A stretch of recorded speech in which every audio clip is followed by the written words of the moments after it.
उदयोस्तु श्री महाकाली महासरस्वती राजराजेश्वरी आये साहेब की जय। श्री अंबा माता की जय। श्री अंबा माता की जय। श्री अंबा माता की जय। भारत माता की जय। भारत माता की जय। तर आपण उद्याच्याला जी सकाळी 9 वाजता म्हणजेच उद्याच्याला काय आहे तर उद्या आहे ललित पंचमी। ही सेवा आपल्याला परत करता येणार नाही, तर ही सेवा जी आहे ती आपण देवीची सेवा उद्या करायची आहे। तर उद्याच्याला आपली 5वी माळ असणार आहे, तर त्याबरोबर आपण उद्या ललित पंचमी ह्या दिवशी आपण एक खास उपाय करायचा आहे।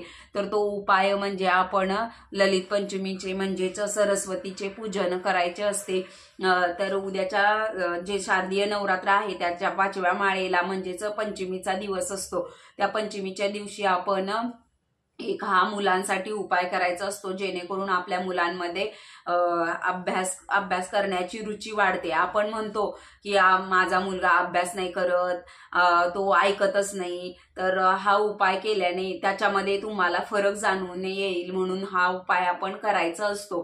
तर हा उपाय एकदम साधा सोपा आणि घरगुती आहे, त्यामुळे आपण करू शकता हा उपाय, आणि ह्या उपाय केल्यामुळे तुम्हाला फरक जाणवेल मुलांमध्ये। म्हणून हा वसंत पंचमी ज्या पद्धतीने आपण साजरी करतो, वसंत पंचमी म्हणजे आपण माता सरस्वतीचा हा जन्मदिन असतो, त्यामुळे आपण ती वसंत पंचमी करतो। तर वसंत पंचमी ही वेगळी राहते, आणि ही आहे जी उद्या ती ललित पंचमी आहे। तर ललित पंचमीच्या दिवशी आपण माता सरस्वतीचं ध्यान करून आपण तिची सेवा करायची असते। त्यामुळे जर आपण ही जर सेवा केली तर आपल्यामध्ये पण मुलांमध्ये फरक जाणवून दिसतो, आणि आपले मुले अभ्यासामध्ये यशस्वी होतात। हे पहा, तर शिक्षणाला खूप महत्त्व आहे। तर शिक्षण नसेल तर आपल्याला कोणच विचारत नाही, आणि ज्या ठिकाणी लक्ष्मी आहे त्या ठिकाणी सरस्वती नाही, असं आपल्याला बऱ्याच ठिकाणी दिसून येते। म्हणून मग जर आपण ही जर सेवा केली तर आपल्या बरोबर लक्ष्मी बरोबर आपल्या घरी सरस्वती ही नांदते। म्हणून मग आपण हा छोटासा उपाय आहे तो करायचा आहे। तर आपण नवरात्रामध्ये शारदीय नवरात्र जे आहे ते आपण ह्या नवरात्रामध्ये आपण दुर्गा सप्तशतीचे पाठ पण करतच आहोत। त्याचबरोबर आपण हा एक उपाय करायचा आहे। मी असे तुम्हाला 2 उपाय सांगणार आहे, तर ते तुम्ही दोन्ही उपाय केले तर अतिउत्तमच, पण जो आईने जर मुलांसाठी केला तो तर खूपच फायदेशीर ठरणार आहे, म्हणून मग तुम्ही तो उपाय करायचा आहे। तर पहिला उपाय म्हणजे आपण उद्याचा जो उपाय आहे तर हा उपाय उद्याची तिथी म्हणजे ही नवरात्रामधली अतिशय महत्वाच्या तिथीमध्ये बघा पंचमी असते, सप्तमी असते आणि नवमी, ह्या तीन ज्या असतात ह्या तिथी खूपच म्हणजे खूपच महत्वाच्या असतात। ह्या दिवशी अधिक दुर्गेचं जे रूप असतं त्याची जे आपण रूपाची जी पूजन करतो त्याची प्रबळ अशी ताकद निर्माण होत असते। म्हणून या विशिष्ट तिथी दिवशी जर आपण देवीचे जर पूजन केले तर आपल्यालाही त्याचे फायदे होतात, आणि ते जर आपण केले तर आपल्याला विशेष म्हणजे ह्या दिवशी जे उपाय करतो आपण ते जर केले तर आपल्याला पुण्य मिळते। म्हणून मग आपण हे उपाय छोटे जे उपाय आहेत ते आपण घरगुती करू शकतो, आणि देवीला आपण कसं प्रसन्न करता येईल हे आपण बघू शकताय। तर आपण ह्या नवरात्रामध्ये काही जण दुर्गा सप्तशती हा पण पाठ करतात। हे जर पाठ आपण दिवसाला एक असे 9 पाठ जरी केले तरी त्याचे पुण्यही मिळते। काही लोक 1 करतात, काही लोक 3 करतात, काही लोक 7 करतात। तर आपल्याला तर तसे जमल तसे आपण करावे, आणि जर हे दुर्गा सप्तशतीचे जे पाठ आहेत ते जर आपण केंद्रामध्ये जाऊन केले तर एकदम एक नंबर असते। कारण कसं असतं, केंद्रामध्ये जे आपण सार्वजनिक पद्धतीने करतो आपण त्याचे पुण्य आपल्याला जेवढ्या आपल्या तिथे केंद्रामध्ये जेवढ्या आपल्या स्त्रिया किंवा असतात बसलेल्या आपण पाठाला, तेवढे पुण्य आपल्याला एकाच दिवशी मिळते। म्हणून आपण केंद्रात जाऊन जर पूजन केले, पाठ जर वाचले तर हे तर खूप उत्तमच आहे। तर मग जाऊ दे, आपण आता उद्या जी तिथी आहे तर ललित पंचमी आहे. तर उद्या जी सुरू होणार आहे ललित पंचमी, तर ती उद्या सकाळी 9 वाजता चालू होणार आहे. तर 9 वाजता चालू होणार आहे आणि ती परवा दिवशी 9-10 वाजता संपणार आहे.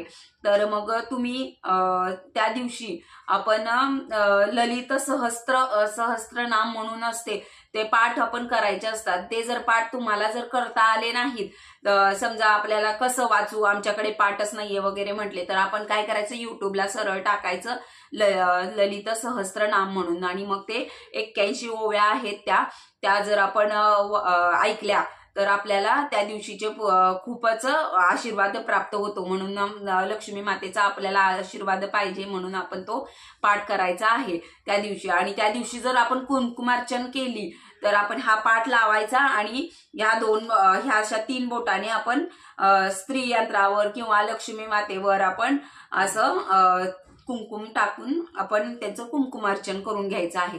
कुंकुमार्चनाचेही खूप फायदे आहेत, तुम्ही ते अनुभवलेच असाल. तर मग उद्या जी तिथी आहे ती आपण त्या दिवशी आपण हा एक उपाय करणार आहे, तो म्हणजे दुर्गा सप्तशतीचे पाठ तर आपण करतोय.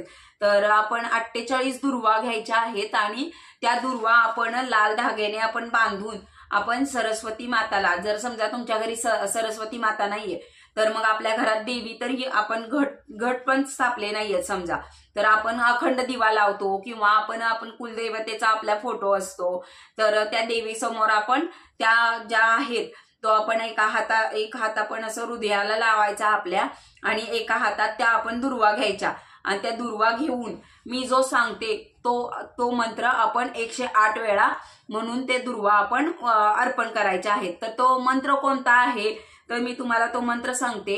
ओम ह्रीं श्री त्रिपुरा सुंदरे नमहा असा आपण तो मंत्र म्हणायचा आहे. तो जर 108 वेळा म्हणायचा आहे.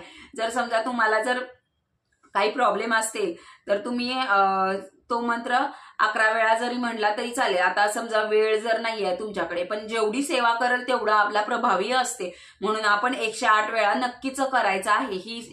ही जो मंत्र आहे ओम ह्रीं श्री त्रिपुरा सुंदरे नमहा हा असा मंत्र म्हणून आपण तो जे आपण दुर्वा घेतलेल्या आहेत त्या 48 दुर्वा घ्यायच्या आहेत.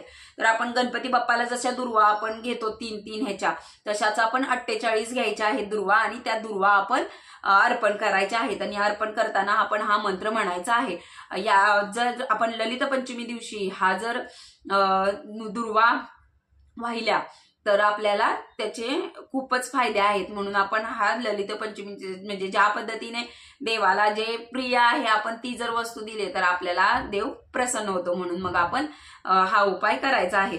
तर मग हा जो आपण उपाय करणार आहोत, आणि त्यानंतर जर अतिशय महत्वाचा म्हणजे आपण आपल्या मुलांसाठी उपाय करायचा आहे. तर ललित पंचमी हा उपाय आपण केला, तो जो आहे तो आपण ललित पंचमीचा उपाय जो आहे तो आपण आपल्या लहान मुलांसाठी उपाय करायचा आहे. तो पण आपण दर्भ्याच्या काडीने आपण आपल्या मुलाच्या मध घ्यायचा आहे, दर्भ्याची काडी घ्यायची आहे, आणि दर्भ्याच्या काडीने त्यांच्या लहान मुलांच्या जिभेवर एम म्हणून लिहायचा आहे. असा एम एडक्याचा काढायचा, त्यावर एक मात्रा द्यायचा आहे आणि टिंब द्यायचा आहे, म्हणजे अनुस्वार द्यायचा आहे, आणि हा मंत्र आपण लिहायचा आहे. जेणेकरून आपल्या मुलांमध्ये समजा आता एखाद्या मुला जर अडखळत असतील, त्यांना जर असं बोलताना चोचरेपणा वगैरे येत असेल, किंवा आपण म्हणतो की नाही असं सरस्वती बसली आहे त्याच्या तोंडात, त्यामुळे तो खूप हुशार आहे, मग असं आपल्या पण मुलांना व्हावे आपल्याला असं वाटते, म्हणून मग आपण हा उपाय करायचा आहे. तर हा जो उपाय आहे तो आपण दर्भ्याच्या काडी, जर समजा तुमच्याकडे दर्भ्याची काडी जर नाही मिळाली तर मग सोन्याच्या काडीनं लिहिलं तरी चालेल. जाऊ दे, आपल्याकडे सोन्याचंही नाहीये समजा तर आपण चांदीच्या तरी ह्याने आपण लिहू शकतो. आपण आपल्याकडे दागिना वगैरे असतो चांदीचा किंवा सोन्याचा, त्याने आपण हे मधाच्या वाटीमध्ये बुडवायचं आहे आणि एम म्हणून लिहायचं आहे मुलांना.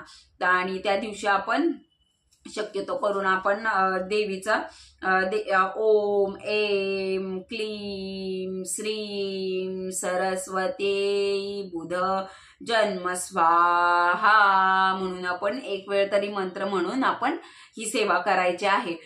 तर ही सेवा केल्याने आपल्या मुलांमध्ये प्रगती अचानक दिसून येईल तुम्हाला, म्हणून हा उपाय करायचा आहे। आणि हा उपाय तुम्ही करून बघा। मी दरवर्षी करते माझ्या मुलांमध्ये, तर मला फरक जाणून येतो, म्हणून मग तुम्हाला पण मी सांगत आहे हा उपाय करा। आणि आपल्याला केंद्रामध्ये हा सांगताच उपाय दरवर्षी करायला, त्या पद्धतीने आपण करावा। आणि झालेली सेवा ही सर्व स्वामींच्या चरणी अर्पण करून श्री स्वामी समर्थ, श्री स्वामी समर्थ, जय जय स्वामी समर्थ। माझा जर व्हिडिओ आवडत असेल तर तुम्ही सबस्क्राईब करा आणि शेअर पण करा, जेणेकरून अशा सेवा तुम्हाला पाहायला मिळतील। श्री स्वामी समर्थ, जय जय स्वामी समर्थ।